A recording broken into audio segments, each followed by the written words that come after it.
Hello all, ఈరోజు నేను మీకు క్యారమెల్ టీ ఎలా పెట్టుకోవాలో చూపిస్తాను. మొన్న నేను మా ఫ్రెండ్ వాళ్ళ ఇంటికి వెళ్ళినప్పుడు తను క్యారమెల్ టీ చేసి పెట్టి నాకు చాలా నచ్చింది. మరి అది ఎలా చేయాలో చూద్దాం రండి. ముందుగా ఇలా చక్కెర వేసుకొని కరిగించుకోవాలి. చూసారా, ఇలా క్యారమెల్ అనేది రెడీ అవుతుంది కదా. ఇప్పుడు అందులో టీ పౌడర్ వేసుకోవాలి. చక్కెర టీ పౌడర్ రెండు మంచిగా కలిసేలా కలుపుకొని వాటర్ పోసుకోవాలి. ఇప్పుడు ఇలాచీని దంచుకోవాలి, 3 యాలకులు, అలాగే ఇందులో 1 ఇంచు వరకు అల్లం ముక్క వేసుకోవాలి. ఇలా మరుగుతున్న డికాషన్లో దంచిపెట్టుకున్న ఇలాచీ అలాగే అల్లం వేసేసుకొని కాస్త మరిగించాలి. ఇలా మరుగుతున్న టీ డికాషన్లో పాలు పోసుకోవాలి. చూసారా ఎంత మంచి కలర్ వచ్చిందో. ఇలా ఒక పొంగు వచ్చినప్పుడు బిర్యానీ ఆకు కూడా వేసేసుకోండి, చాలా మంచి ఫ్లేవర్ ఉంటుంది.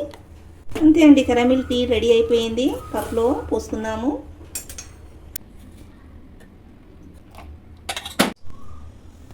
చూసారు కదా క్యారమెల్ టీ ఎంత ఈజీగా పెట్టేసుకున్నాము. మీరు కూడా ఇలా ఒకసారి ట్రై చేసి మీకు ఎలా వచ్చిందో నాకు కామెంట్ చేయండి.